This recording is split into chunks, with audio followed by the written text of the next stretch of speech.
Good afternoon, everyone. I am Chuli from Team 1, and my teammates are Claire and Nilanjana. And we will be presenting to you about a sexual harassment case that happened in Mitsubishi Motors in 1996. Our presentation will be firstly covering the introduction, followed by the analysis of the events, recommendations, and lastly, conclusions.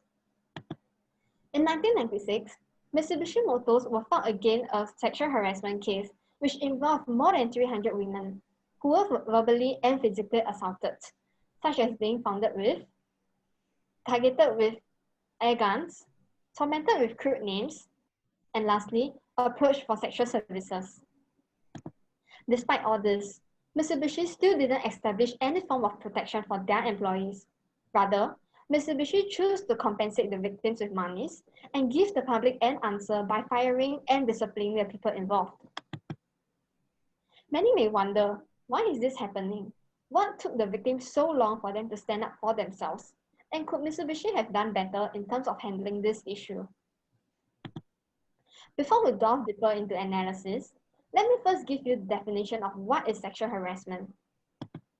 Sexual harassment is defined as the unwanted sexual activities that affects one's employment and forms a hostile work environment. In our first in-depth analysis, we will be examining why are women the target of sexual harassment. Although sexual harassment could happen to anyone, women are often the target of sexual harassment as they are more vulnerable and they tend to suffer in silence.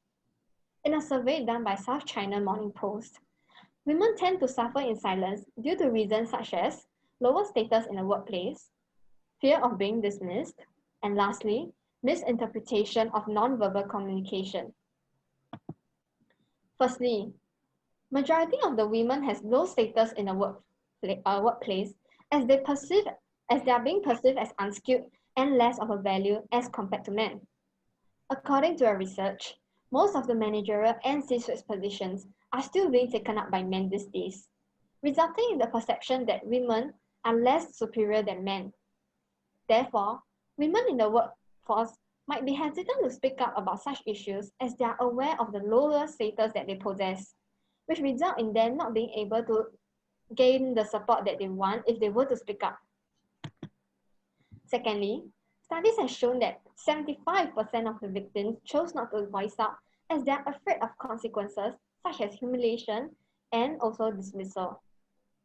In general, women scored lower in terms of openness to experience and extroversion, which means that women are less keen in finding a new job and are less sociable as they are less open to new experiences. Hence, women tend to suffer in silence because they do not want to risk the chance of them losing their job. As a result, women stand a higher chance of being the target of sexual harassment as their silence will allow the men to think that it is okay to commit crimes and all this will never be found out one day. Last but not least, non-verbal communication, which includes eye contact, posture, and facial expression. For instance, the act of politeness, such as smiling to a man, could be misinterpreted as flirting, hence attracting unwanted sexual attention from the men, which could result in sexual activities. In addition, victims of sexual harassment might not know what actions to take at that point of time and do not know how to react to it. Their body language or facial expression at that point of time could be misleading to the abuser, giving off the wrong signal to the abuser, which might further escalate the issues. Now, I'll be passing off my time to Neil, who will be discussing to you about why do men want to sexually harass the women. Thank you, Julie. Now I'll be taking you through the in-depth analysis too. Why do men want to sexually harass women? There are various reasons as to why men engage in sexual harassment activities, such as to protect their occupational territory. Men might view successful and powerful women as a threat, especially in male-dominated occupations. Thus, they would try to intimidate and discourage women because they feel displeased when women are at a higher job hierarchy than theirs, resulting in them reasserting dominance and status.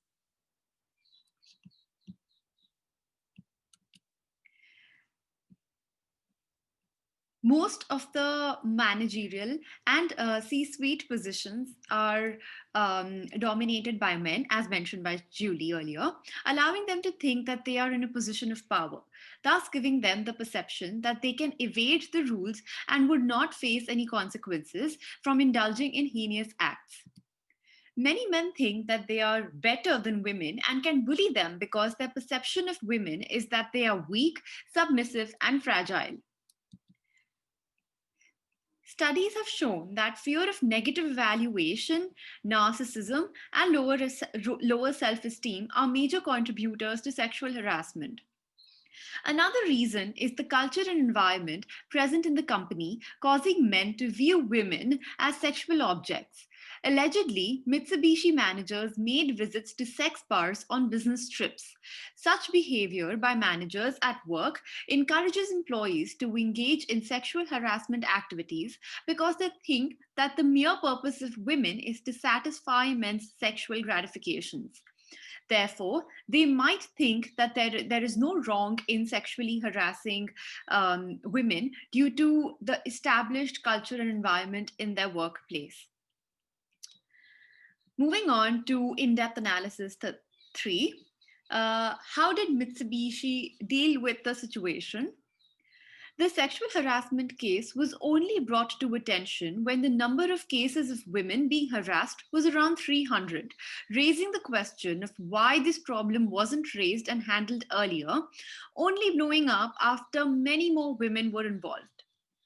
This reflects how poorly the managers and human resource team at Mitsubishi dealt with sexual harassment cases, allowing it to escalate into a huge issue.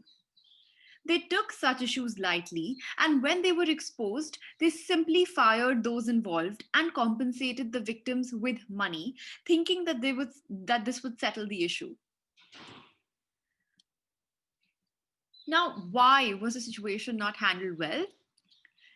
Due to their ineffective management, the managers and human resource team might have thought that this was a minor issue, sweeping it aside when women in the workplace approached them for help. Apart from its ineffective management, Mitsubishi might have been hesitant to sound out such issues as it might result in the company to garner public attention, causing detrimental effects to their image and reputation. In addition, the managers might not have brought up this concern as well as they could also be the ones engaging in those sexual harassment acts, taking the risk of getting themselves into trouble. Moving on to the fourth part of in-depth analysis, which is why colleagues and outsiders not dare to sound out about such issues. Even though colleagues or outsiders might be aware of sexual harassment acts in a workplace, they might be afraid to sound out due to a few reasons, such as fear of reprisal if they were to sound out about such issues. They carry the risk of offending the sexual harassers, causing them to be a potential victim of sexual harassment as well if they were to be exposed. Second is fear of losing their jobs. When colleagues or outsiders decide to take the risk to whistleblow about such issues, they might risk their job and even getting their identity revealed and be labeled as a snitch, affecting the reputation at work. Furthermore, if the issue further escalates, this might also cause the company's reputation to be affected, especially if the issue is published in the media.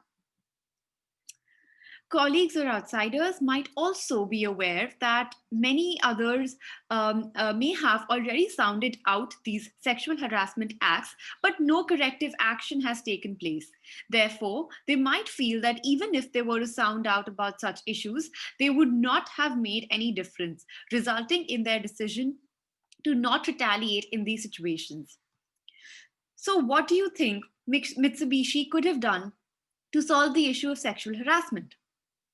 Now I'll be passing on my time to Claire, who will be taking you through our recommendations. Thank you, Nilanjana. So, in order to combat the issue of sexual harassment, our group has came up with 3 recommendations that could be implemented in Mitsubishi. The first recommendation would be having a more effective communication method. The second is to conduct educational workshops for all staff in Mitsubishi. And lastly, it is to enforce stricter punishments to deter sexual harassment acts from occurring. Firstly, Mitsubishi could improve on their communication system, as having an effective communication system would ensure that women or victims who are being sexually harassed can report this to higher level management, such as managers and their human resource team, to have this issue rectified. This could be done through an anonymous feedback form. As women are prone to being sexually harassed in a workplace, it is very important for them to speak up for themselves and inform the respective parties that should be aware of the issue. An anonymous feedback form would allow them to voice out their concerns without being exposed, as most victims and bystanders usually feel too ashamed or humiliated to voice out. This is because they are afraid of being caught and therefore they end up suffering in silence.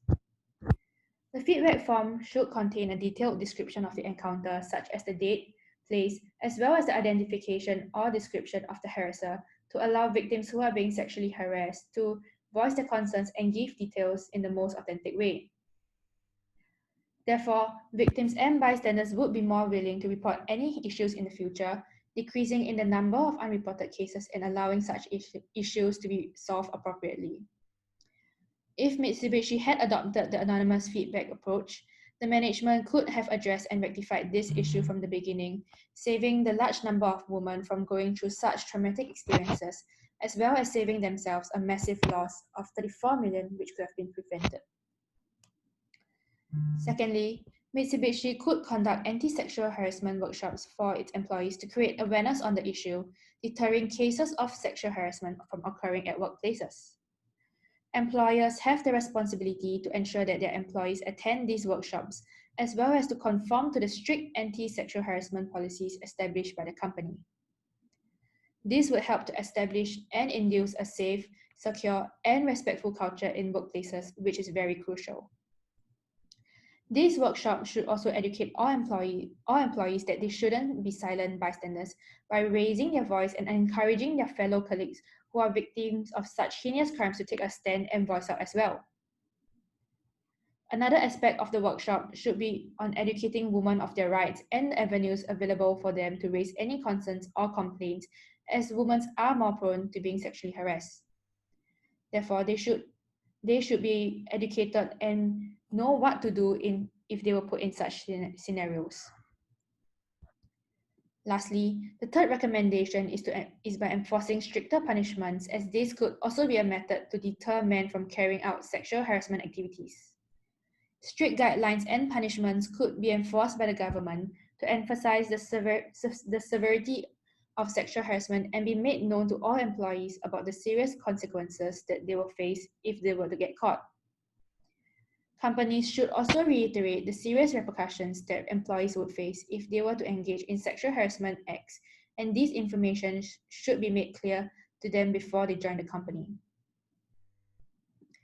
In conclusion, Mitsubishi ought to take critical steps in handling issues such as sexual harassment in order to prevent itself from any detrimental effects, which might cause them to incur huge costs and tarnish their reputation.